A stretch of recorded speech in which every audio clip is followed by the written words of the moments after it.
Saya tuh selalu punya kerinduan untuk bisa melihat gereja yang sehat, yang mempersiapkan satu generasi umat yang layak di hadapan Tuhan. It's always my dream to see a generation yang healthy, bukan hanya secara berkat jasmani, tetapi mereka sungguh-sungguh menjadi generasi yang layak menjelang kedatangan Tuhan yang kedua kali. Satu generasi yang Yoel pernah nubuatkan dalam Yoel 2, bagaimana generasi yang ada di atas gunung-gunung, generasi yang mempunyai keberanian dan pengurapan seperti api, yang punya percepatan, generasi yang dipenuhi Roh Kudus.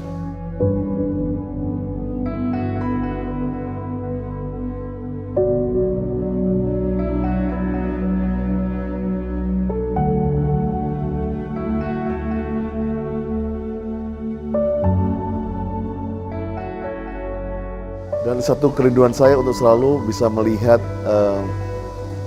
di mana ada satu gereja yang menjadikan Tuhan the center of everything.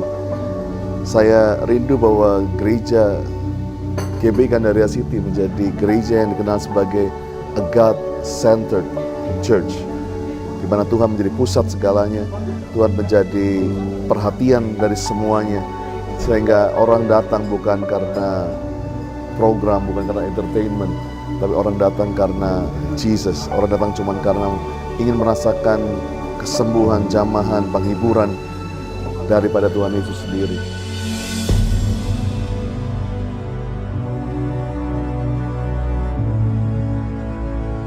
Dan satu hal lagi, saya rindu bahwa gereja ini akan dikenal sebagai God's Church. Tuhanlah menjadi pemilik gereja ini, sehingga kita percaya sebagai tubuh Kristus. Mari kita mulai menjaga unity, satu tubuh dengan tubuh yang lain. Kita mulai berjejaring, kita mulai bangun unity atas kota, atas bangsa, antara generasi. Dan biarlah kita membangun hubungan yang sehat untuk memperlebar kerajaan Tuhan di Indonesia dan di bangsa-bangsa. We gotta rise up a new generation. 새로운 세대를 일으킬 We 것입니다. will give birth to a new generation. 새로운 세대를 Are you 탄생시킬 ready, 것입니다. nations? 준비되셨습니까? Are you ready, nations? Come on, raise up your voice. 여러분의 목소리를 Raise 높이십시오. up your voice. 여러분의 목소리를 Raise up 높이십시오. your Dan tentunya kita selalu ingin bahwa gereja ini menjadi generation center, generasi yang menjadi pusat generasi baru. Kalau ngomong generasi bukan hanya ngomong anak-anak muda, tapi 5 generasi, dari mulai opa, oma, orang tua, anak-anak muda sampai anak kecil, bahkan anak-anak yang baru lahir. Saya percaya biarlah ini menjadi pusat generasi baru. Dan tentunya yang Tuhan berikan adalah kita menjadi growing community, komunitas yang bertumbuh bukan hanya sekedar berkat tetapi pertumbuhan orang-orang percaya, di mana gereja ini akan menjadi gereja yang bertumbuh secara cell group, gereja yang percaya, persekutuan orang kudus di akhir zaman, yang bergerak di marketplace, yang akan bergerak di rumah-rumah, bergerak dalam setiap melintas generasi, gereja yang bergerak dalam cool yang terjadi dalam gereja ini.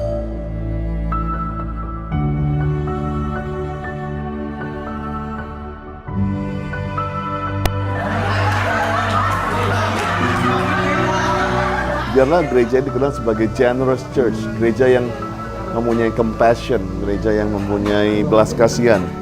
Biarlah gereja ini dikenal sebagai gereja yang bukan hanya memperkaya dirinya, tapi gereja yang bermurah hati.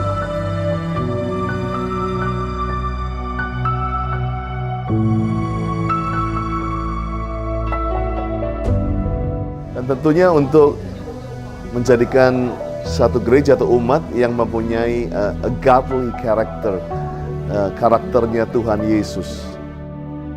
Satu karakter ilahi yang haus akan pengajaran Tuhan, yang haus membaca Alkitab, di mana budi pekerti yang luar biasa muncul dari pengertian akan firman Tuhan.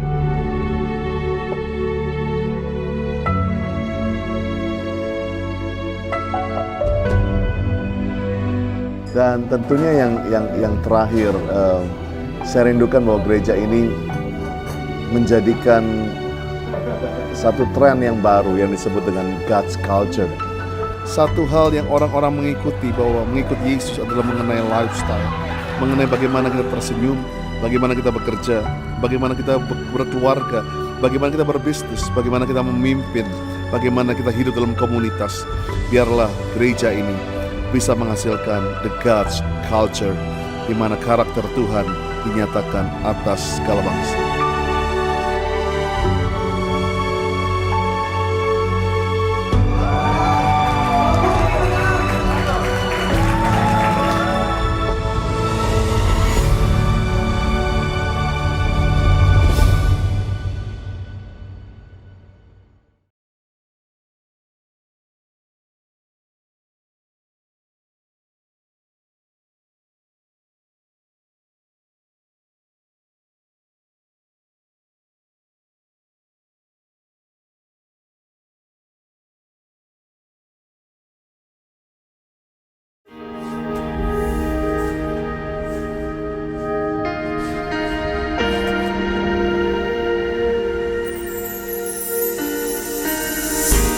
We are a church driven by love.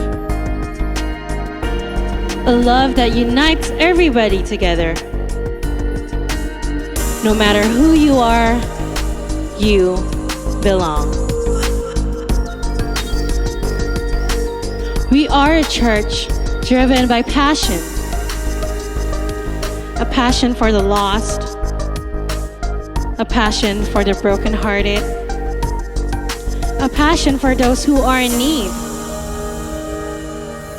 We are a church driven by salvation. A church placed to heal the sick, to build faith and hope, to send people to win over the lost souls.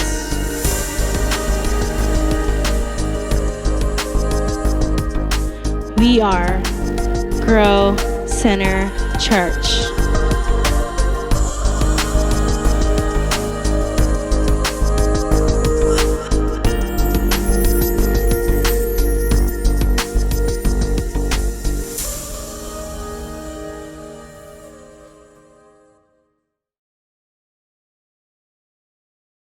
Shalom saudara, Tuhan Yesus dalam amanat agung meminta kita untuk memuridkan dan kita sendiri harus menjadi seorang murid.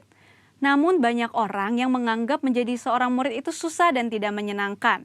Padahal sesungguhnya hal itu justru sangat berguna bagi kehidupan kita. Oleh karena itu, edisi Voice of Pentecost kali ini kita akan membahas jati diri seorang murid. Dalam bahasa aslinya, murid berarti seseorang yang belajar. Dalam Alkitab, memuridkan adalah cara untuk memperluas kerajaan Allah. Inilah yang Tuhan Yesus lakukan selama pelayanannya di bumi ini. Ia mengajar dan melatih murid-muridnya untuk pada akhirnya diutus menjadi saksi. Dalam kitab para rasul, kita menemukan bahwa para rasul melakukan hal yang sama dengan apa yang Tuhan Yesus lakukan. Sehingga jumlah murid semakin bertambah di seluruh dunia sampai sekarang. Tentunya, hal ini tidak berarti semua orang percaya harus menjadi guru atau pengkhotbah. Namun sebagai murid, kita harus menjadi saksi melalui seluruh aspek kehidupan kita. Sebuah penelitian yang dilakukan oleh Russell McCann dan Marcia Webb pada tahun 2012 menunjukkan bahwa orang yang rajin membaca dan merenungkan firman Tuhan cenderung lebih setia kepada Yesus dan kuat dalam menghadapi tantangan. Hal ini sesuai dengan firman Tuhan yang berkata bahwa iman timbul dari pendengaran akan firman Tuhan. Itulah sebabnya kita harus lebih banyak membaca dan merenungkan firman Tuhan, agar pola pikir dan iman kita lebih kuat dalam menghadapi tantangan dan pergumulan hidup kita. Selain itu, kita juga dihadapkan dengan bahaya pengajaran sesat. Pengajaran sesat merupakan pola serangan iblis sejak di Taman Eden hingga akhir zaman. Karena iblis adalah bapa pendusta dan metodenya adalah dengan tipu muslihat. Untuk menghadapi tipu muslihat iblis adalah dengan pedang roh, yaitu firman Tuhan. Namun ada orang-orang Kristen yang tidak terlalu suka dengan pengajaran karena dianggap sebagai sesuatu yang rumit dan membosankan. Akibatnya, ada orang Kristen yang menganggap pengalaman rohani lebih penting daripada pengajaran. Mari kita renungkan ilustrasi ini. Mana yang Anda pilih? Melihat laut dari tepi pantai atau melalui sebuah peta? Berada di tepi pantai dan melihat laut secara langsung tentu memiliki kesan yang menyenangkan dibandingkan saat kita melihatnya melalui sebuah kertas yang terasa membosankan. Pengalaman rohani sama seperti melihat laut secara langsung dari tepi pantai, pasti lebih menyenangkan. Namun dengan menggunakan peta, kita dapat menyeberangi lautan dan peta dibuat berdasarkan pengalaman banyak orang. Pengajaran sama seperti peta, sepertinya membosankan, tetapi pengajaran disusun oleh orang-orang yang sudah mengalami banyak pengalaman rohani. Dan pengajaran memberikan perspektif yang lebih luas dibandingkan pengalaman rohani kita secara pribadi. Jadi, pengalaman rohani dan pengajaran sama pentingnya. Asumsi lainnya adalah menganggap pengajaran sebagai sumber perpecahan gereja. Namun, tidak semua perpecahan adalah sesuatu yang buruk, terutama ketika berhadapan dengan pengajaran yang bertentangan dengan Alkitab. Albert Mohler menggunakan istilah theological triage, yaitu metode untuk menentukan tingkat kekritisan sebuah pengajaran. Tingkat pertama, yang paling kritis, yaitu pengajaran dasar yang mempengaruhi keselamatan seseorang, yaitu pengajaran mengenai Alkitab adalah firman Tuhan, ketritunggalan Allah, ketuhanan Yesus, karya penebusan, keselamatan karena kasih karunia melalui iman hanya kepada Yesus Kristus. Pada tingkatan ini, maka perbedaan pengajaran sekecil apapun tidak dapat ditoleransi, sehingga penolakan dan perpecahan dapat diterima, bahkan mungkin harus terjadi dan tidak dapat dihindari. Tingkat kedua adalah pengajaran yang tidak mempengaruhi keselamatan, namun berpotensi memisahkan gereja. Contohnya, pengajaran mengenai kepastian keselamatan, metode baptisan air, serta baptisan dan karunia Roh Kudus. Mungkin saja kita memiliki doktrin yang berbeda dengan gereja non-Pentakosta, namun kita tidak dapat mengatakan bahwa mereka tidak diselamatkan selama mereka percaya kepada Yesus Kristus sebagai Tuhan dan Juru Selamat. Tingkat ketiga, pengajaran yang berbeda namun tidak esensial untuk memisahkan gereja, seperti pengajaran mengenai urutan peristiwa Second Coming dan akhir zaman. Tanpa mengenali tingkat kekritisan pengajaran ini, maka kemungkinannya perbedaan pengajaran sekecil apapun dapat mengakibatkan perpecahan. Di sisi lain, terjadi kompromi yang berbahaya ketika pengajaran yang bertolak belakang diterima di dalam gereja. Lalu, apa langkah praktis yang harus kita lakukan untuk menjadi seorang murid yang sejati? Mulailah dengan membaca Alkitab setiap hari, mendengarkan khotbah dan pengajaran yang sehat dari gereja, serta mengikuti kelas-kelas pengajaran KOM di gereja kita. Ingat, seorang murid itu belajar. Belajar adalah sebuah usaha yang memerlukan ketekunan. Tuhan menegur bahkan mengutuk orang yang malas, baik yang malas bekerja maupun yang malas belajar. Marilah kita bertekun dalam pengajaran, dan Tuhan berjanji akan mempertajam telinga kita sebagai seorang murid. Maranatha, Tuhan Yesus memberkati.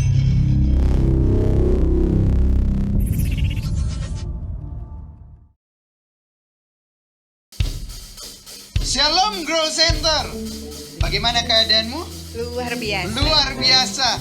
Kita tidak terasa sudah ada di bulan yang ke-10 di tahun 2020, di bulan Oktober. Tinggal 2 bulan lagi. Biar kita tetap semangat, kita tetap kuat, andalkan Tuhan. Gia, bagaimana keadaanmu?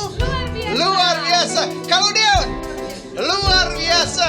Doa kami buat Bapak Ibu sekalian, engkau luar biasa dan dipakai Tuhan, bahkan diberkati Tuhan. Amin. Kita akan mendengar kebenaran firman Tuhan yang dahsyat hari ini. Dan sebelum kita mendengar kebenaran firman Tuhan, ada beberapa pengumuman penting yang akan disampaikan. Silakan Nova. Sunday service setiap hari Minggu yaitu jam 10 dan jam 5 sore. Bapak Ibu dapat akses di manado.growcenter.online dan Facebook Grow Center Manado.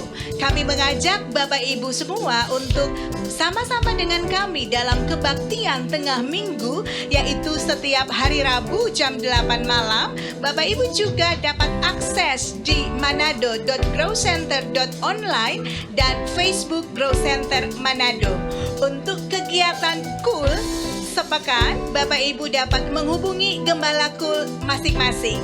Dan inilah kegiatan sepekan Grow Center Manado.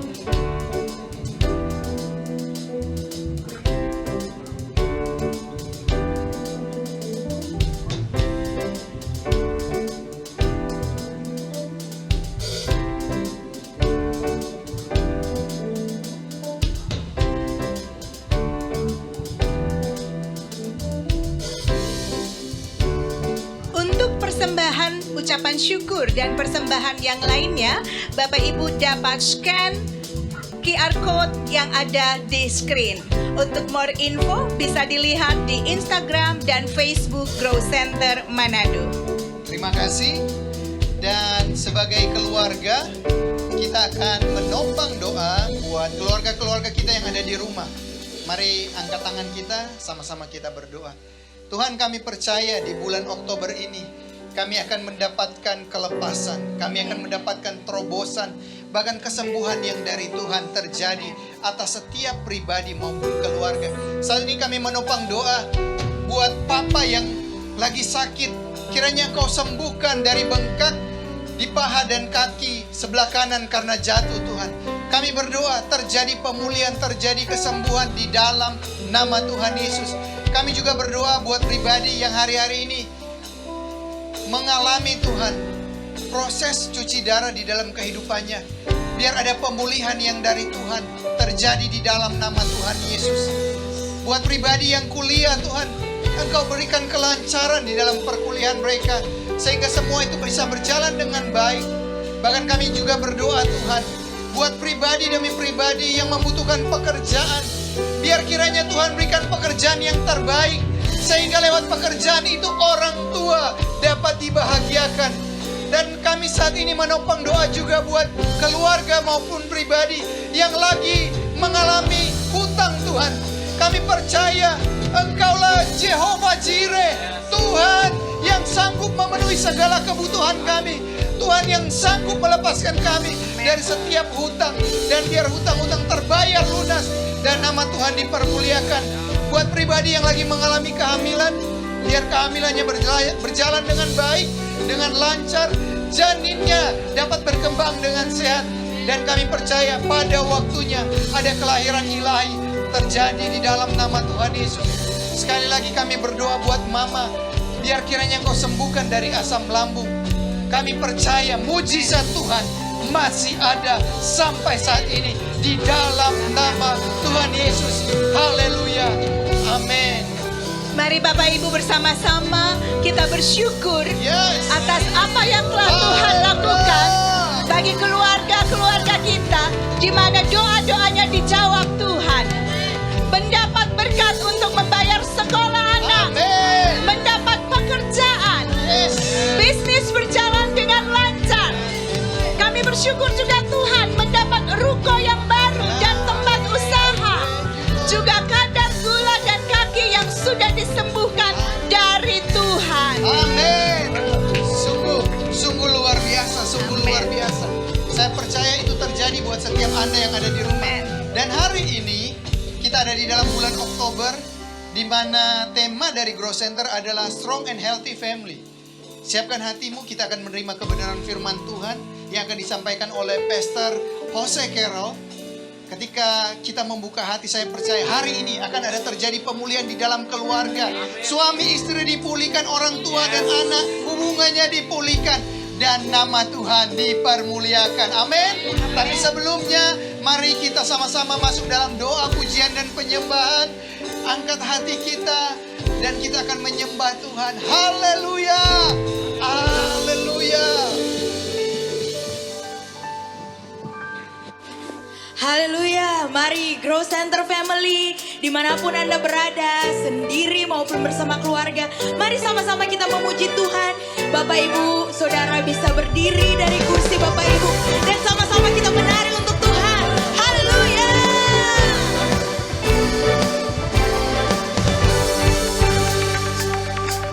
Sungguh alangkah baiknya, sungguh alangkah indahnya bila saudara sembuh.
sanalah Allah memerintah agar berkat-berkatnya tercurah serta memberikan anugerah hidup selama-lama. Come on, Grow Center. Seperti minyak di kepala Harun yang terjangkut dan jubahnya turun, seperti embun di bukit Hermon mengalir ke bukit Sion. Sebab kesanalah Allah memerintah agar berkat-berkatnya tercurah serta memberikan anugerah hidup selama-lamanya, serta memberikan anugerah hidup selama-lamanya, serta memberikan anugerah hidup selama-lamanya. Yes, thank you Jesus.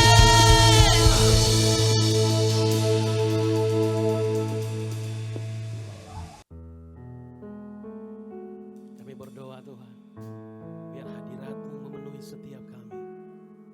Dari tempat ini sampai ke rumah-rumah. Dan ini penyembahan kami di hadapan-Mu Tuhan. Haleluya Yesus.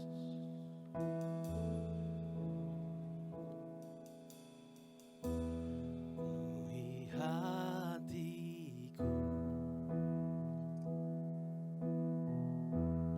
dengan hadir-Mu.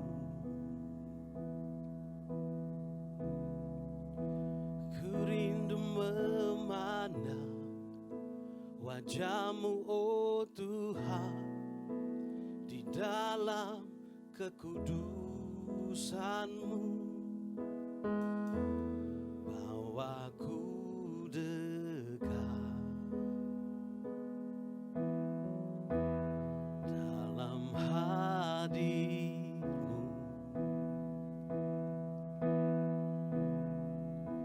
Ku rindu mendengar suara-Mu, oh Tuhan, di tempat kudus-Mu sekarang. Ku rasakan kasih-Mu dan indahnya kekudusan-Mu, penuhi dengan kasih-Mu, diam di hadirat-Mu. Ku mengangkat tanganku dan ku bersyukur menyembah-Mu, penuhi dengan kasih-Mu, diam di hadirat-Mu.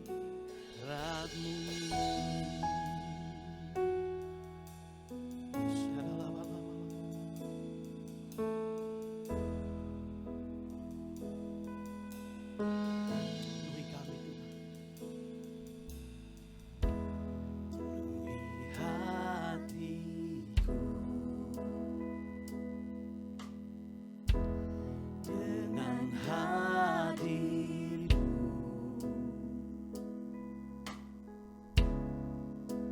Ku rindu memandang wajah-Mu, oh Tuhan, di dalam kekudusan-Mu. Bawaku dekat dalam hati-Mu.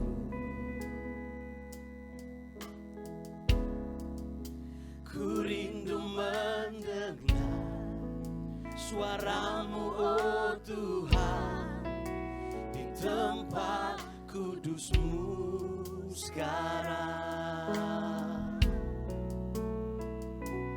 Ku rasakan kasih-Mu dan indahnya kekudusan-Mu, penuhi dengan kasih-Mu,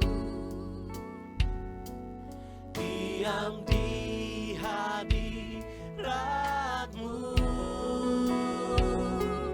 ku mengangkat tanganku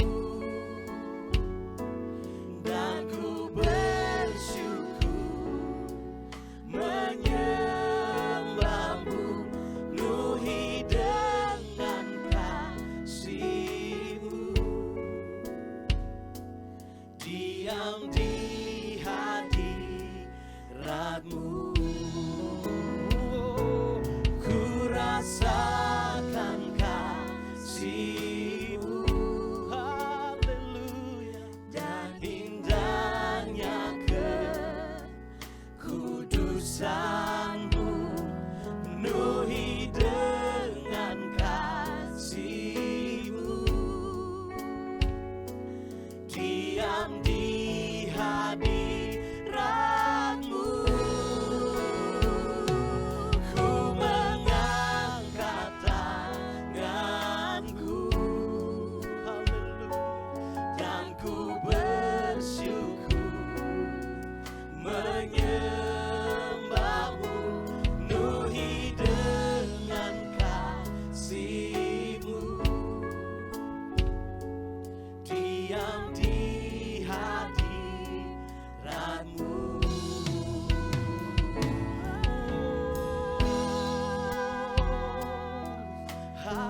Hadirat-Mu selalu memenuhi.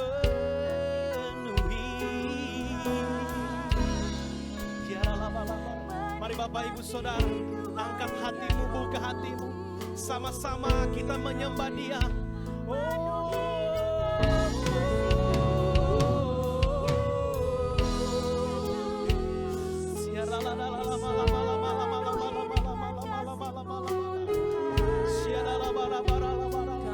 Karena kasih-Mu Tuhan, memenuhi kami. Yes, kasih-Mu Tuhan. Come on, Satan. Ku rasakan kasih-Mu, amin, dan indahnya kekudusan-Mu, penuhi dengan kasih-Mu, diam di hadirat-Mu,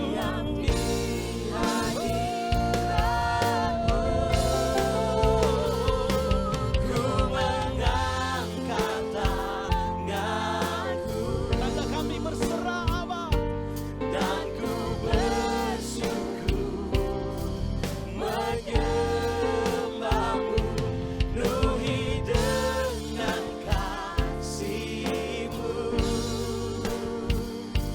diam di hadirat. Mari angkat kedua tanganmu Bapak Ibu Saudara dan sama-sama katakan, ku rasakan kasih-Mu dan indahnya kekudusan-Mu, penuhi dengan kasih-Mu. Oh indah Tuhan, diam di hadirat-Mu, ku mengangkat tanganku, dan kami bersyukur Tuhan, dan kami bersyukur menyembah-Mu Bapa. Oh Engkau adalah satu-satunya Tuhan, diam di hadirat-Mu, diam di hadirat-Mu.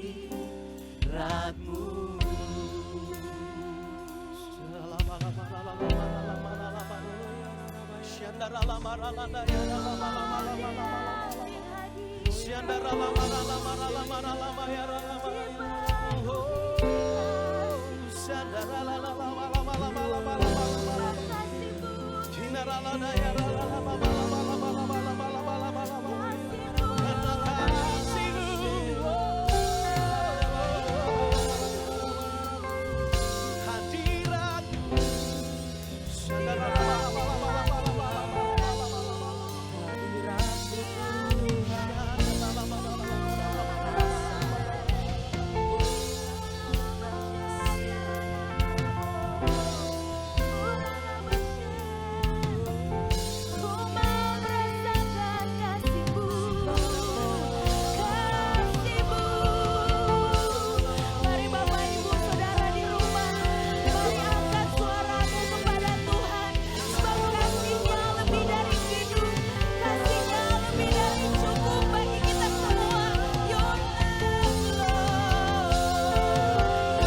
Kami mau menyanyikan kasih setiamu selamanya.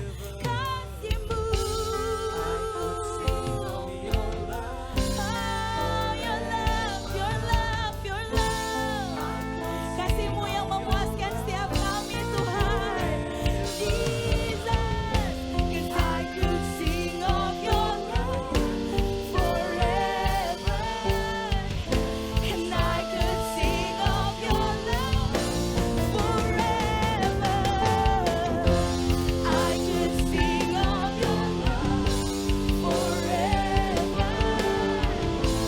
I could sing of your love forever.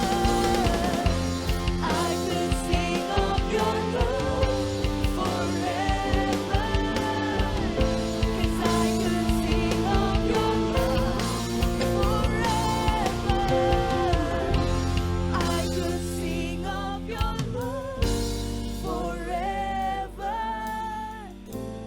I could sing of your love forever. And I could sing of your love forever. Yes, Lord. I could sing of your love. Oh, shikira la pata karala bara bara bara bara bara bara bara bara bara bara ya shikira pata karala bala bala bala bala bala bala bala bala bala bala bala bala bala bara bara bara bara bara bara bara bara bara Kira maya shikira pata karamaya shikira la bayara la bala bala bala bala bala bala bala bala bala bala bala. Yes Lord, kami ingin lebih dan lebih lagi Tuhan.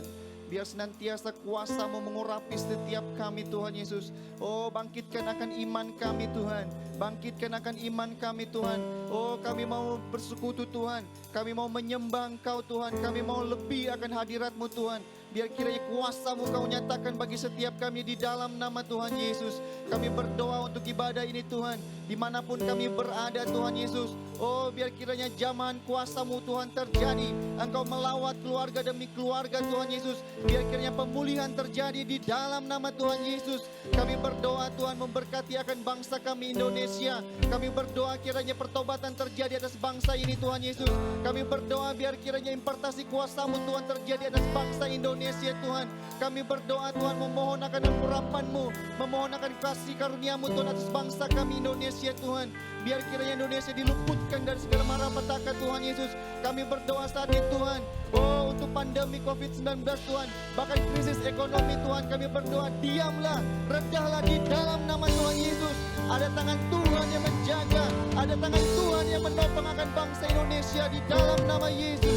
Bahkan kami berdoa Tuhan untuk kota kami Manado Tuhan. Engkau berkati Manado di dalam nama Yesus. Engkau berkati tanahnya, berkati airnya, berkati udaranya Tuhan. Engkau berikan udara yang sehat, Engkau berikan udara yang terbaik akan kota Manado di dalam nama Yesus. Biar kiranya kota ini Tuhan, kota yang senantiasa menaikkan pujian, kota yang senantiasa berdoa. Oh, untuk kemuliaan akan nama-Mu Tuhan. Terima kasih Tuhan, terima kasih. Kami berdoa Tuhan memberkati akan pemimpin pemerintahan yang ada Tuhan Yesus, dari Bapak Presiden, Wakil Presiden, sampai kepada pemimpin di daerah-daerah Tuhan. Kami berdoa Tuhan berikan roh yang takut akan Engkau. Tuhan jamah akan pemimpin-pemimpin kami Tuhan. Biar senantiasa Engkau pakai akan pemimpin-pemimpin kami Tuhan, untuk menyatakan kuasa-Mu atas bangsa dan kota kami Tuhan Yesus. Terima kasih Bapa. Kami berdoa Tuhan memberkati akan pemimpin rohani kami. Berdoa Tuhan memberkati Tuhan akan gembala pembina kami, Pastor Insinyur Tikonjo Raharjo Tuhan, beserta keluarga Tuhan. Begitu juga dengan 4 wakil gembala yang ada. Tuhan berikan kesatuan hati. Biar kiranya visi yang hanya berasal daripada Engkau Tuhan, Engkau nyatakan pada hamba-Mu ini Tuhan. Biar kiranya Tuhan pelayanan hamba-Mu Tuhan pakai Tuhan untuk menyatakan kuasa-Mu, untuk membebaskan yang terikat di dalam nama Tuhan Yesus. Biar kiranya pelayanannya Tuhan Engkau pakai dari kota demi kota, bahkan menjangkau sampai ke bangsa-bangsa di dalam nama Yesus. Tuhan berdoa Tuhan memberkati akan gembala CK8 Pastor Andi Cokro beserta Pastor Lia Tuhan Yesus. Oh, bersama ketiga wakil gembala yang ada. Tuhan berkati Tuhan di dalam nama Yesus. Biar kiranya Growth Center Jakarta Tuhan boleh senantiasa memberkati kota-kota yang ada Tuhan Yesus. Biar kiranya kemuliaan Tuhan terjadi Tuhan. Kami berdoa menopang pelayanan dengan hamba-hamba-Mu ini Tuhan. Pakai makin hari makin dahsyat, dan biar kiranya rencana Tuhan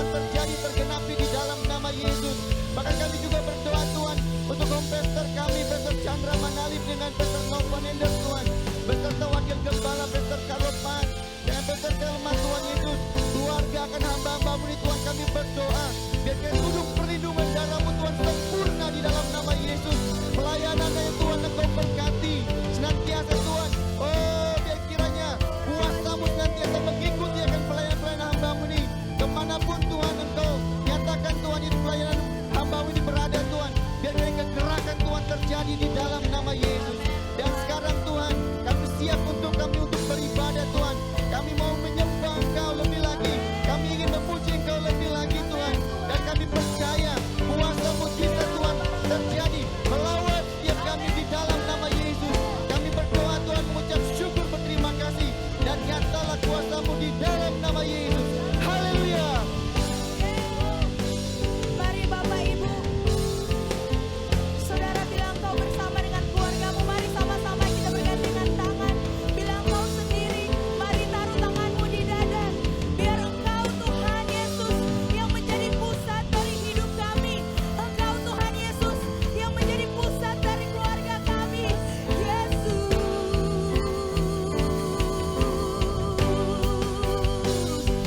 from my heart to the heavens, Jesus be the center. It's all about you. Yes, it's all about you. From my heart to the heavens, Jesus be the center. It's all about you. Yes, it's all about you. And from my heart to the heavens, Jesus be the center. It's all about you. Yes, it's all about. From my heart to the heavens, Jesus be the center. It's all about you. Yes, it's all about you. Jesus be the center of it all. Jesus be the center of it all. From beginning to the end, it will always be, it's always been you, Jesus. Jesus,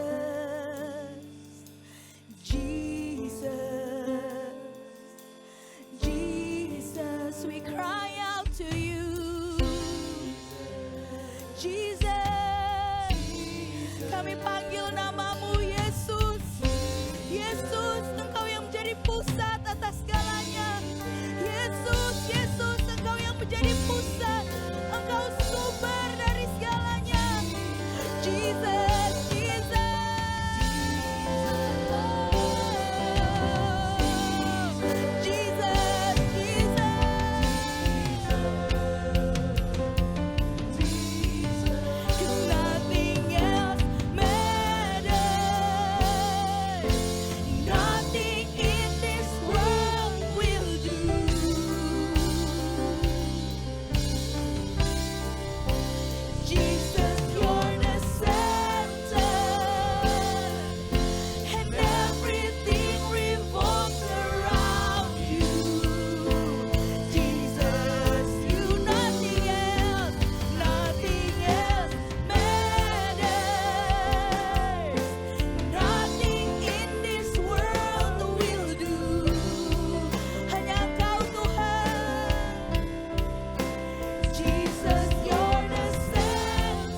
center, Lord.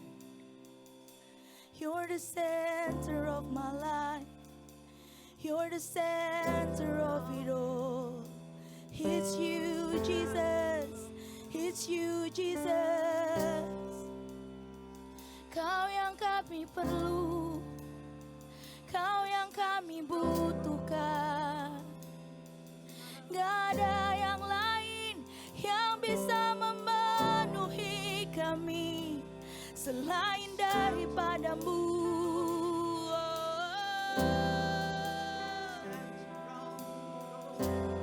All we need is you. All we need is you.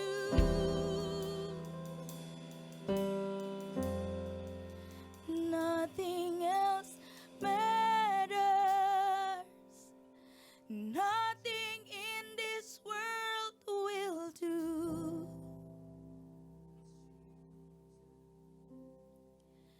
Jesus, you're the center, and everything revolves around you. Jesus, you, nothing else matters.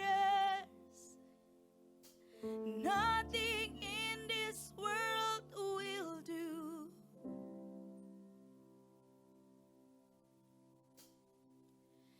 Jesus, you're the center, and everything revolves around you. Jesus, you be the center of it all.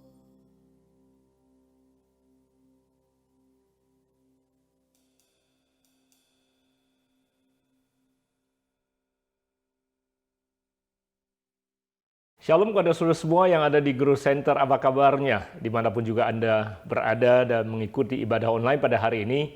Dengan saya Jose Carol dan saya senang sekali punya kesempatan untuk melayani saudara pada hari Minggu ini. Jadi sebelumnya saya ingin katakan bahwa terima kasih kepada all your pastors yang telah mempercayakan pada saya pada hari ini kesempatan untuk melayani saudara. Dan doa saya adalah apa yang akan saya sampaikan bukan hanya akan bermanfaat tetapi dapat juga menolong saudara untuk menavigasi kehidupan, menjalankan kehidupan yang sedang Anda jalankan pada saat ini, terlepas dari apapun yang Anda hadapi. Saya selalu percaya bahwa firman Tuhan adalah sumber dan kekuatan bagi kita semua untuk menjalankan kehidupan, bukan hanya sekedar untuk bertahan, tetapi dapat menang dalam kehidupan ini. Amin. Saudara siap untuk belajar pada hari ini?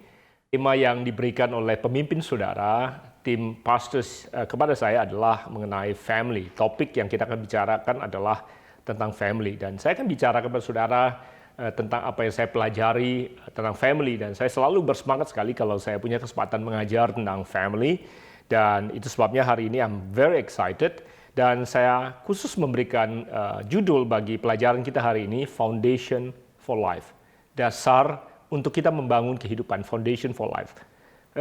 Secara pribadi saya berpendapat bahwa family is the foundation for life. Keluarga itu adalah dasar daripada kehidupan yang kita bangun di atasnya. Kalau saudara perhatikan, dasar sebuah bangunan itu harus diletakkan jauh sebelum bangunan itu tampak di luar. Jauh sebelum sebuah bangunan bisa kelihatan di atas permukaan tanah, sebelumnya kita harus menggali dasar daripada bangunan tersebut. Nah, semakin tinggi sebuah bangunan ingin kita bangun, maka semakin dasar atau semakin dalam dan semakin kokoh dasar daripada bangunan tersebut harus diletakkan. Nah, demikian juga dalam kehidupan kita. Semakin tinggi kehidupan yang Tuhan ingin kita bangun dalam kehidupan, maka semakin besar angin yang kita akan hadapi atau kekuatan yang dibutuhkan untuk bisa menopang kehidupan yang harus kita jalankan. Oleh sebab itu, semakin kuat dan semakin kokoh juga dasar daripada bangunan kehidupan kita harus diletakkan. Kalau kalian ingat, pasti Yesus pernah mengatakan itu di dalam Injil. Dia katakan bahwa ada dua macam dasar dalam kehidupan, dua macam dasar bangunan yang seseorang bangun dalam kehidupan. Dia bicara soal bagaimana kita menghidupi firman yang kita ketahui. Dia katakan dua macam dasar itu seperti seseorang yang membangun di atas batu karang atau membangunnya di atas pasir. Dikatakan kedua bangunan ini jadi, tampak di luar sama megahnya, sama bagusnya. Perbedaannya hanya pada saat kedua bangunan ini diperhadapkan kepada kondisi yang berbeda. Satu dikatakan, atau kondisi yang pertama dikatakan pada saat ada badai ombak yang datang. Kemudian ada banjir yang datang. Ada dua kondisi yang diperhadapkan kepada kedua bangunan ini. Yang saya selalu tafsirkan sebagai kondisi di mana kita menghadapi badai adalah pada saat kita sedang menghadapi terpaan ujian kehidupan, kesulitan, problems, challenges dalam kehidupan kita. Ada tantangan datang menerpa kehidupan kita. Sementara banjir, saya interpretasikan, tafsirkan sebagai berkat karena seringkali kita minta hujan Tuhan turun dalam kehidupan kita. We ask for rain, minta Tuhan menurunkan hujan. Itu berkat, itu simbol daripada berkat buat kita. Nah, kalau Tuhan turunkan hujan terus-menerus, tentunya banjir bisa terjadi, banjir berkat bisa terjadi. Jadi saya menyimpulkan bahwa dalam kehidupan kita seringkali yang mengekspos, yang bisa menampilkan dasar bangunan kehidupan seseorang, ada pada saat seseorang itu menghadapi berkat atau juga menghadapi masalah. Pada saat seseorang menerima berkat, dia bisa juga hancur hidupnya, bukan hanya pada saat badai menerpa dalam kehidupannya. Itu sebabnya sebenarnya challenges, problems, maupun blessings, berkat tidak menghancurkan kehidupan orang. Sebenarnya berkat dan terpaan atau tantangan dalam kehidupan hanya mengekspos, menunjukkan sebenarnya sebelumnya dasar seperti apa yang dibangunnya. Itu sebabnya seringkali kita terkejut kadang-kala melihat orang-orang yang sepertinya di luar tampaknya baik-baik saja. Tapi kemudian tiba-tiba sesuatu terjadi dan kemudian something happens to the marriage, to the family, to his or her life. Dan sepertinya orang itu tiba-tiba hancur atau hilang saja seperti itu. Padahal sebelumnya semuanya kelihatannya baik-baik saja. Hanya satu kesimpulan, dasar bangunannya mendadak terekspos dengan apakah itu tantangan maupun berkat yang datang dalam kehidupan orang tersebut, dan dia tidak punya kekuatan untuk bisa menghadapi dan mengelola apa yang datang dalam kehidupannya. Akibatnya, bangunannya hancur seperti yang Yesus katakan. Nah, saya berharap saudara punya dasar foundation yang kuat di dalam kehidupan, especially pada waktu kita belajar tentang family. So, keluarga, family is foundational for our lives. Saya temukan dalam pelayanan saya hampir 30 tahun ini, ada banyak sekali akar permasalahan yang seorang manusia hadapi dalam kehidupan mereka, dan kalau ditelusuri, akar permasalahan tersebut bermula atau berasal daripada latar belakang kehidupannya di dalam keluarganya. So, saya ingin bagikan pada saudara beberapa hal yang saudara bisa perhatikan dan saudara bisa kerjakan dalam kehidupan saudara, sehingga saudara bisa membangun dasar kehidupan yang kokoh. You would build a strong foundation for your life and for your future, sehingga saudara bisa mengelola semua berkat yang Tuhan mau percayakan untuk ada kelola di dalam kehidupan saudara. Nah, ada beberapa alasan mengapa topik family begitu penting di dalam kehidupan kita supaya orang percaya. Karena yang pertama, family is God's plan and solution for the world. Keluarga itu sebenarnya adalah rencana Tuhan dan juga sekaligus solusi yang Tuhan berikan bagi dunia ini. Itu sebabnya pada waktu Tuhan menciptakan manusia, dan Tuhan menciptakan manusia yang pertama yang diberi nama Adam, Tuhan kemudian mempercayakan Adam untuk mengelola dunia ini, untuk mengerjakan apa yang ada di dunia ini. Dikatakan bahwa di Kejadian pasal pertama, kalau sudah ingat di ayat ke-27, Tuhan memberkati Adam setelah Tuhan menciptakan dia. Kemudian Tuhan ciptakan Hawa tentunya. Manusia pertama ini diberkati Tuhan. Dan berkat yang pertama adalah supaya mereka beranak cucu dan memenuhi bumi. Itu adalah berkat dan tugas yang pertama bagi Adam dan Hawa, yaitu untuk memenuhi bumi. Tapi kemudian dilanjutkan bukan hanya manusia perlu memenuhi bumi, manusia harus menaklukkan bumi. Jadi ada dua tugas utama yang Tuhan percayakan pada manusia. Selain memenuhi bumi, adalah untuk menaklukkan bumi. Nah, untuk manusia bisa melaksanakan apa yang Tuhan amanatkan bagi manusia, Tuhan tidak bangunkan startup company for Adam. Tuhan tidak berikan dia perusahaan untuk bisa mengerjakan apa yang dia perlu kerjakan. Saudara pasti bisa menebak apa yang Tuhan berikan pada Adam. Tuhan berikan family pada Adam. Itu sebabnya untuk bisa melakukan apa yang Adam harus lakukan, dia memulainya dengan membina dan membangun sebuah rumah tangga. Nah, itu sebabnya family is very foundational. Alasan yang lain, dengan cepat saya mau berikan pada saudara adalah bahwa kalau saudara perhatikan, di dalam kekristenan, di dalam gereja, istilah-istilah yang Tuhan pakai untuk menggambarkan hal-hal yang esensial di dalam kehidupan manusia, analoginya selalu related to family.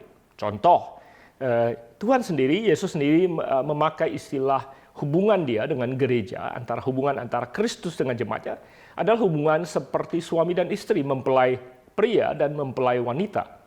So, itu adalah istilah yang ada di dalam sebuah keluarga, elemen yang ada dalam sebuah keluarga. Demikian juga dengan hubungan Allah pencipta, Elohim, dengan manusia ciptaannya.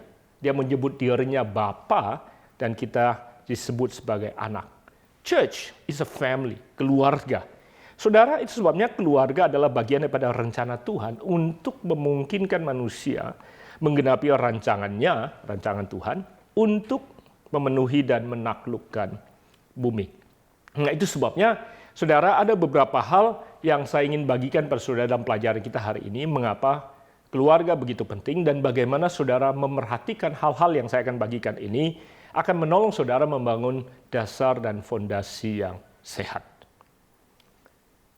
Elemen atau poin yang pertama yang saudara perlu perhatikan pada saat saudara membangun keluarga ada di dalam apa yang Tuhan percayakan kepada Adam dan Hawa. Saya akan mengutip dimulai dari Kejadian pasal kedua, ayat ke-24 dan ayat ke-25, Tuhan berkata kepada Adam dan Hawa seperti ini. Sebab itu seorang laki-laki, sebenarnya seorang manusia, Adam dan Hawa, akan atau harus meninggalkan ayahnya dan ibunya dan bersatu dengan istrinya atau bersatu dengan pasangannya. Dikatakan sehingga keduanya menjadi satu daging, mereka keduanya telanjang, manusia dan istrinya itu, tetapi mereka tidak merasa malu.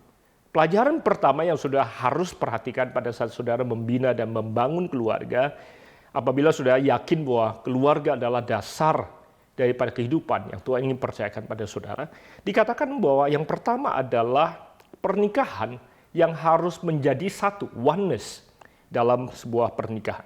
Dikatakan untuk seorang laki-laki dan seorang perempuan bisa memenuhi dan menaklukkan bumi, maka seorang laki-laki dan seorang perempuan harus meninggalkan kedua orang tua mereka dan mereka bersatu dan menjadi satu.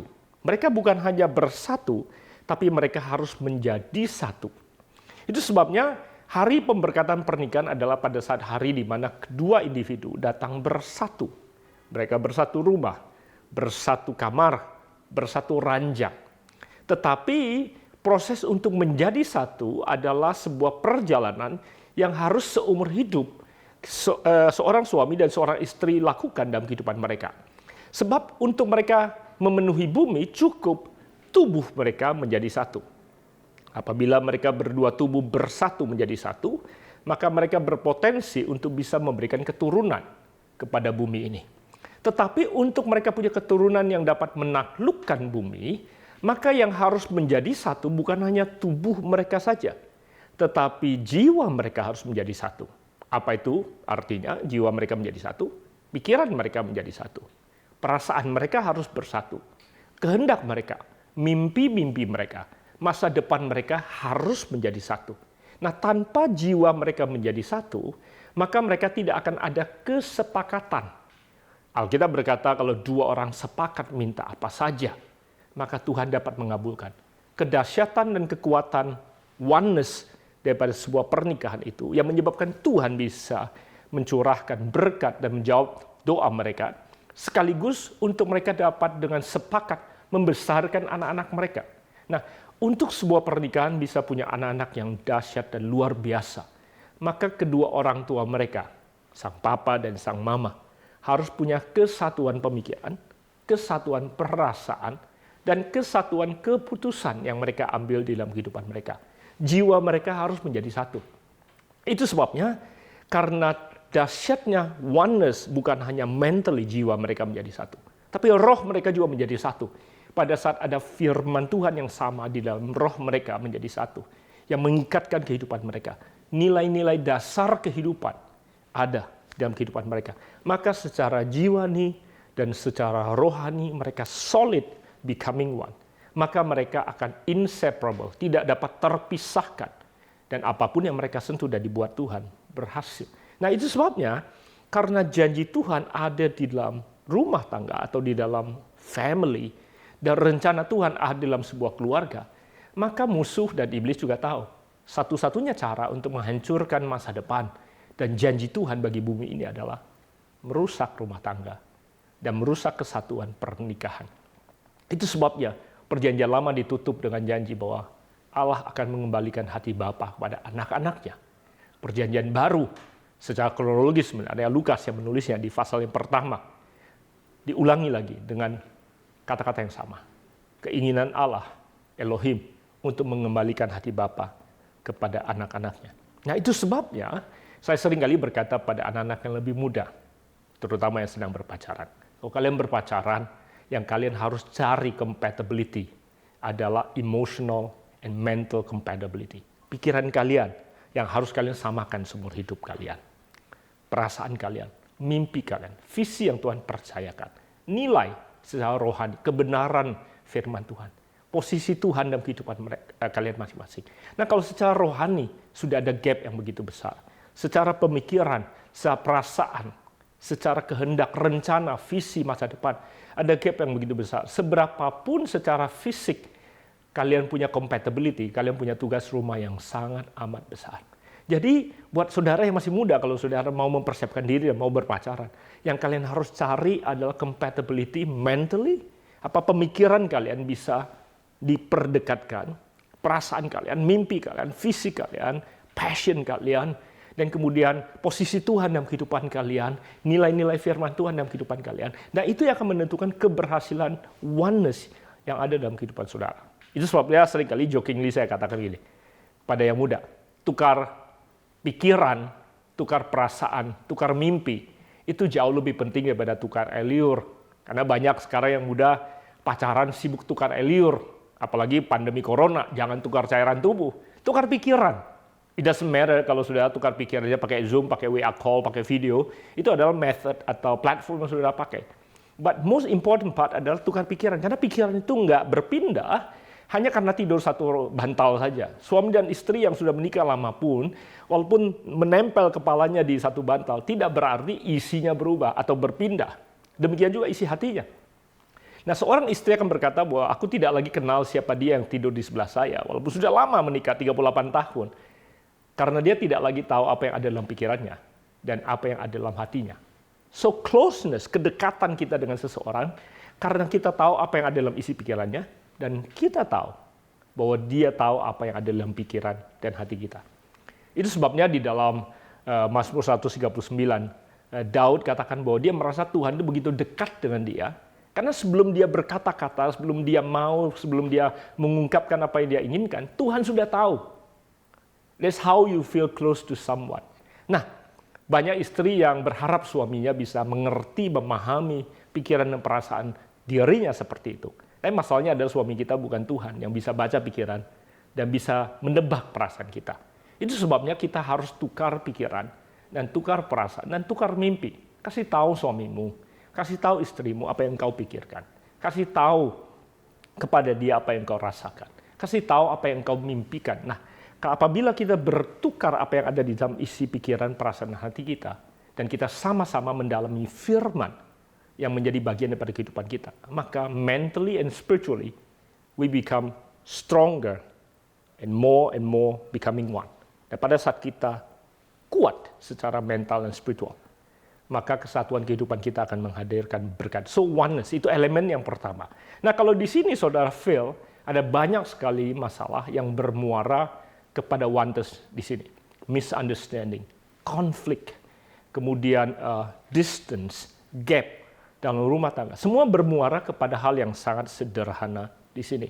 So saya berharap Roh Kudus menginspirasi saudara dan menolong saudara untuk mengidentifikasi akar permasalahan yang mungkin bisa saja saudara hadapi, dan saudara bisa kemudian mulai membuka diri untuk menghadapi dan membicarakan apa yang sedang saudara hadapi.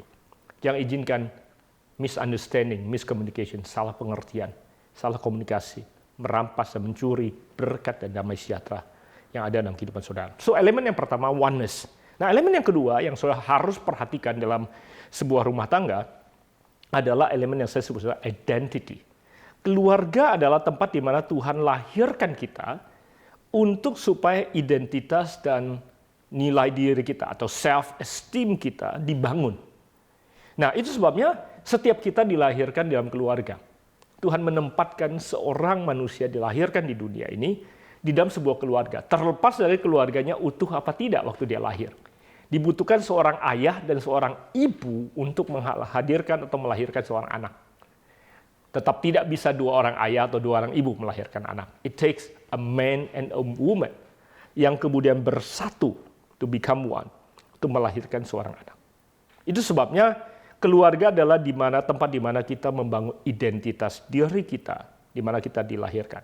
Namun, realita mengatakan bahwa kita tidak dapat menentukan keluarga di mana kita mau dilahirkan. Tapi setiap kita dapat menentukan keluarga seperti apa yang kita ingin bangun dan ingin kita miliki. Saya mau mengutip satu bagian firman Tuhan di Matius pasal ke-13 yang menceritakan tentang apa yang dihadapi oleh Yesus berkaitan dengan asal-usulnya yang membuat orang meragukan kemampuan dan keberadaan dia. Matius 13 ayat 54 sampai 56 dicatat di dalam Injil, katakan seperti ini. Setibanya di tempat asalnya, Yesus mengajar orang-orang di situ di rumah ibadat mereka. Maka takjublah mereka dan berkata, dari mana diperolehnya hikmat itu dan kuasa untuk mengadakan mujizat-mujizat itu? Bukankah ia, perhatikan, bukankah ia ini anak tukang kayu? Bukankah ibunya bernama Maria? Dan saudara-saudaranya Yakobus, Yusuf, Simon, dan Yudas? Dan bukankah saudara-saudaranya perempuan semuanya ada bersama kita? Jadi dari mana diperolehnya semuanya itu? Dengan kata lain, identitas seseorang, kemampuan seseorang seringkali ditelusuri dari latar belakang asal-usul di mana dia berasal. Dikatakan di sini pada waktu mereka melihat Yesus bisa berhikmat seperti itu, bisa mengajar, melakukan mujizat seperti itu, mereka menelusuri siapa dia berdasarkan latar belakang orang tuanya. Saudara tahu bahwa gosip di zaman itu adalah Maria ibu Yesus hamil di luar nikah, kalau saudara masih ingat. Bahkan Yusuf sendiri ingin menceraikan istrinya, atau karena mereka belum menikah tapi sudah bertunangan, ingin melepaskan atau memutuskan diri dari Maria, karena waktu Maria memberitahukan pada dia bahwa dia hamil, Yusuf tahu dia masih belum pernah menyentuh tunangannya Maria, dan tunangannya bisa hamil. Dan dia punya pemikiran sendiri mengapa tunangannya bisa hamil. Sampai Tuhan sendiri melalui malaikat untuk kemudian memberikan pada dia mimpi, memberitahukan bahwa Maria hamil dari Roh Kudus. Nah, saudara, namun kan sekitar Yesus, orang-orang yang mengenal dia dari kecil, masih punya persepsi bahwa jangan-jangan, karena di sini mereka meragukan dia, betulkah dia? He is who he is. Nah, saudara, dalam kehidupan kita, self-esteem yang akan menentukan how confident we are in life. Harga diri kita yang kita telusuri adalah asal-usul latar belakang kita, yang akan kemudian menentukan kita punya self-esteem, harga diri, yang sekaligus akan mempengaruhi how confident we are in our ability and in doing what we need to do. Nah, itu sebabnya kata percaya diri datang dari rasa percaya pada diri kita sendiri. Nah, kita tidak yakin siapa diri kita sesungguhnya, dari mana kita berasal. Apalagi kalau latar belakang keluarga kita, identitas kita tidak memberikan pada kita rasa aman. Saudara dapat bayangkan berapa besarnya krisis identitas yang dihadapi oleh seseorang, sehingga bisa merampas the potential dan capacity yang Tuhan tempatkan dalam diri seseorang. Nah, karena iblis tahu bahwa untuk merampas potensi dan capacity yang Tuhan taruh dalam kehidupan seseorang, cukup untuk mengganggu dan merusak identitas dirinya. Cukup untuk meragukan dia akan siapa dia. Dan iblis selalu akan mengingatkan pada kita, look around, look at yourself. Lihatlah orang tuamu. Who do you think you are? Menurut kamu siapa bisa melakukan apa yang kau lakukan? Saudara bayangkan Yesus saja sebelum mulai pelayanan yang dicobai adalah identitas dirinya. Iblis mencobai dia. Kalau betul kamu anak Allah, are you sure that you are the son of God? Dia dicobai oleh identitas atau dicobai tentang identitas dirinya. Kemudian dia dicobai tentang sense of security-nya. Kamu yakin Bapamu mengasihimu? Let's say you are who you think you are or who you say you are. Kamu anak Allah. Tapi kamu disayang nggak? Kalau kamu nggak yakin kamu disayang, coba jatuhkan dirimu. Kalau malaikat menangkap kamu, itu bukti kalau kamu disayangi. Seringkali kita insecure karena kita nggak merasa bahwa kita dikasih, dicintai, diterima sebagaimana adanya. Saudara, kalau Yesus saja dicobai, don't you think saudara dan saya senantiasa akan diuji di situ? Karena kalau iblis berhasil merampas your sense of security, your sense of esteem of who you are, based on your background, your family background, maka dia bisa merampas potensi dan capacity yang Tuhan tempatkan dalam diri saudara untuk menaklukkan bumi dan kehidupan. Let me say this to you. Saudara dan saya tidak bisa memilih lahir dari rahim yang mana, orang tua yang mana. Tapi terimalah itu sebagai apa yang Tuhan pilihkan bagi engkau. Karena yang jauh lebih penting lagi, kau lahir dan berasal dari Tuhan. Yeremia 1 ayat 4 katakan bahwa Tuhan sudah berfirman, sebelum kita ada di kandungan ibu kita, Tuhan sudah mengenal kita. Kita sudah ada di dalam pikiran Tuhan. Jadi lahir dari keluarga yang manapun juga tidak mempengaruhi dari mana engkau berasal. Karena engkau dan saya berasal dari pikiran Tuhan dan ada dalam rencana Tuhan. There's great potential and capacity yang Tuhan taruh dalam kehidupan saudara dan saya untuk menaklukkan bumi. Amen. Jangan izinkan identitas saudara dirampas, diganggu, terlepas dari apapun latar belakang keluarga saudara. Dan with that confidence, saudara bisa membangun rumah tangga dan keluarga dan pernikahan yang saudara inginkan di dalam nama Yesus. Jadi yang pertama oneness, yang kedua adalah identity, dan yang ketiga saya mau bicara soal values and boundaries. Di dalam family, di dalam keluarga kita belajar tentang nilai-nilai. So I know I don't want to make this Sunday to become a marriage or family seminar, tapi let me give you quickly tentang values and boundaries. Di dalam kehidupan kita, apapun yang kita bangun pada saat kita kecil. Nah, saya tidak mau buka semua ayat yang ada dalam Perjanjian Lama berbicara tentang, dicatat di kitab Samuel, tentang nabi yang bernama Eli, di mana dia punya 2 orang anak, Hofni dan Pinehas, yang tidak diajarin nilai dan dasar dan batasan. Dia sehingga 2 anaknya menjadi orang-orang yang kurang ajar dan kemudian mempermalukan Tuhan. Dan ada konsekuensi yang harus Eli hadapi karena dia tidak mengajarkan boundaries atau batasan yang anak-anaknya harus taati. Nah, itu sebabnya seringkali seseorang di masa tuanya kita lihat mereka melakukan apa yang mereka lakukan karena dasar foundation in life pada waktu mereka kecil tidak pernah diletakkan.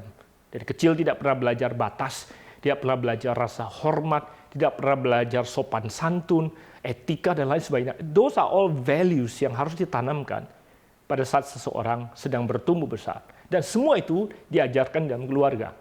Bisa keluarga jasmani kita, tapi bisa juga keluarga rohani kita di gereja. Itu sebabnya saya bersyukur gereja Anda ada keluarga rohani Anda yang berusaha mengajarkan pada saudara hal-hal yang penting yang menjadi dasar lebar kehidupan bagi saudara dan saya untuk menjalankan kehidupan. Nah, Amsal 22 ayat ke-6 berkata seperti ini. Didiklah orang muda menurut jalan yang patut baginya, maka pada masa tuanya ia tidak akan menyimpang daripada jalan itu. Nah, saya perhatikan bahwa jalan yang dijalani oleh seorang di masa tuanya ditentukan oleh didikan yang dia terima di masa mudanya. Apa yang seorang terima atau didikan yang seseorang terima di masa mudanya yang akan membentuk jalan yang dia jalani di masa tuanya. Nah, tidak heran kalau kita lihat ada begitu banyak orang yang umurnya begitu banyak, yang jalannya aneh, menyimpang ke kiri dan ke kanan, dan apabila kita bertanya, kok bisa ya? Udah tua-tua baru begitu? Seringkali kalau kita telusuri, harus kita akui bahwa akar permasalahan terletak di masa muda. Nilai, batasan yang tidak pernah dibentuk dan diajarkan kepada orang tersebut sejak di masa mudanya. Amsal 19 ayat 18, dan saya ingin mengutip dari terjemahan bahasa Indonesia sehari-hari berkata seperti ini. Tertibkan anakmu selama masih ada harapan. Kalau tidak, berarti kau menginginkan kehancurannya. Kehancuran datang dalam kehidupan seseorang jauh setelah dia melewati masa di mana dia masih bisa ditertibkan dan dibentuk. Saudara, saya ingin tutup dengan beberapa hal yang saya ingin dorong saudara untuk lakukan sehingga saudara bisa membangun kehidupan dan masa depan yang Tuhan ingin percayakan bagi saudara. Mazmur 127 ayat 5 berkata seperti ini. Berbahagialah orang yang telah membuat penuh tabung panahnya dengan semuanya itu. Ia tidak akan mendapat malu apabila ia berbicara dengan musuh-musuh di pintu gerbang. Kalau saudara baca Mazmur 127 ayat pertama sampai 4, bicara tentang anak-anak adalah karunia yang datang daripada Tuhan. Tuhan memberkati anak-anak seperti anak panah di tangan pahlawan. Demikianlah masa muda daripada anak tersebut. Seperti tadi saya katakan bahwa masa muda anak-anak kita adalah kesempatan di mana kita bisa membentuk anak-anak kita sehingga mereka bisa melesat seperti anak panah yang melesat menuju sasarannya dalam kehidupannya. Nah, momen dan timing yang Tuhan berikan pada kita sebagai orang tua adalah pada saat mereka masih ada bersama dengan kita di masa kecilnya. Sebagai anak panah di tangan pahlawan. Demikianlah itu anak-anak di masa mudanya. Dan pada saat anak-anak ada bersama dengan kita, seperti anak panah di tangan pahlawan, untuk diarahkan dan diberi dorongan untuk melesat menuju sasarannya. Nah, itu sebabnya, maka kalau kita melakukan apa yang kita harus lakukan sebagai orang tua, maka kita tidak akan mendapat malu berbicara dengan musuh di pintu gerbang. Bahkan dikatakan sebagai caranya Tuhan mempermalukan musuh kita adalah pada saat anak-anak kita hidup seperti rencana yang Tuhan inginkan. So itu sebabnya terjemahan Message Bible, ayat yang sama, Mazmur 127 ayat 5 katakan seperti ini. Oh, how blessed are you parents with your quivers full of children. Your enemies don't stand a chance against you. You'll strip them right off your doorstep. Cara kita mengalahkan musuh kita adalah saat kita membesarkan anak-anak kita. Terutama di masa-masa di mana Tuhan tempatkan dan percayakan mereka ada di tangan kita. Let me close this message hari ini dengan mengutip bagi saudara janji Tuhan bagi kita semua di Ulangan pasal ke-26. Ayat 18-19 berkata seperti ini.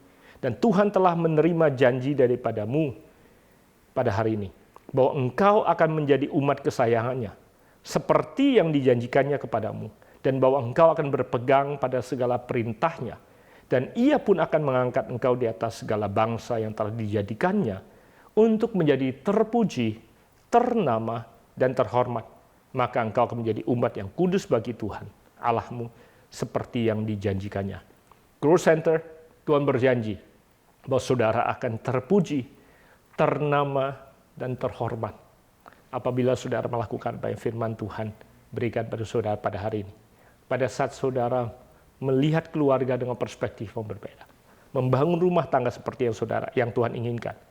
Saudara pay attention to build oneness in your marriage, in your family.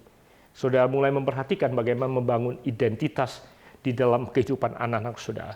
Kasih mereka kasih yang dibutuhkan, perhatian yang dibutuhkan.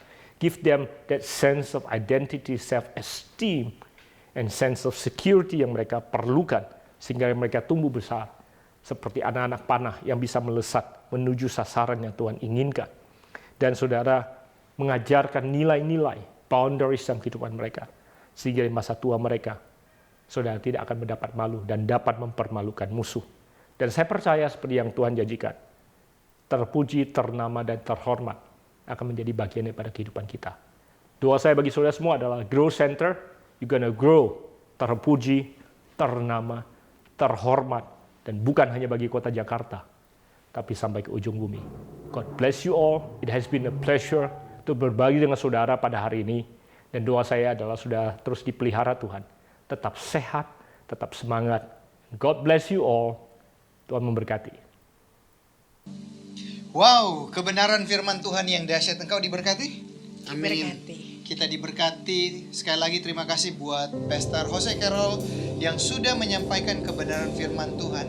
Biarlah terus kita di dalam bulan ini mengalami pemulihan, mengalami kekuatan di dalam keluarga. Katakan, keluargaku adalah keluarga yang akan memuliakan Tuhan. Amin.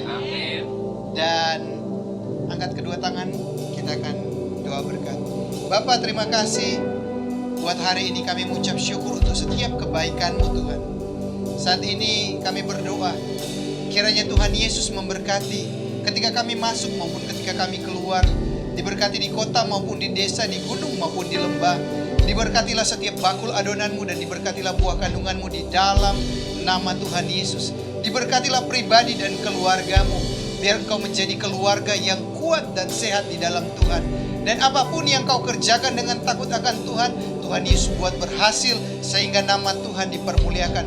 Dan kiranya berkat daripada Allah Bapa, Putra, dan Roh Kudus, berkat di dalam nama Tuhan Yesus, menjadi bagian kita semua mulai hari ini sampai Maranatha, bahkan sampai kekal selama-lamanya. Hanya di dalam nama Tuhan Yesus. Setiap kita yang sudah menerima, sama-sama katakan amin. Jangan lupa minggu depan kita masih beribadah, 2 kali ibadah di hari Minggu. Jangan lewatkan. Happy Sunday and God bless you. Tuhan Yesus memberkati kita semua. Mari kita memuji Tuhan. Come on, Grow Center family. Strong and healthy family.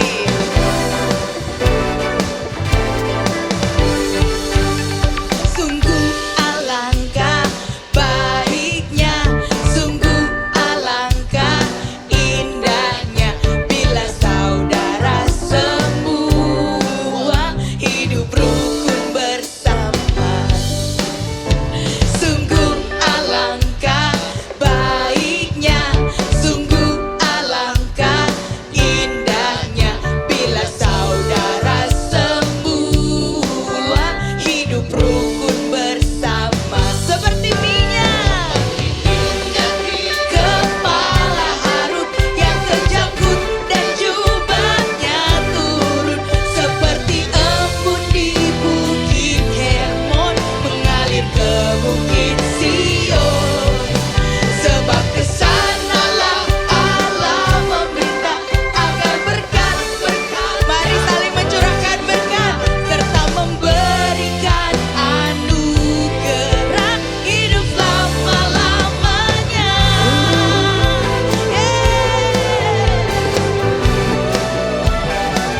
Mari Bapak Ibu Saudara saling bergandengan tangan, kita menari untuk Tuhan. Seperti minyak di kepala Harun yang kejanggut dan jubahnya turun, seperti embun di bukit Hermon mengalir ke bukit Sion. Sebab kesanalah Allah memerintah agar berkat-berkatnya tercurah serta memberikan anugerah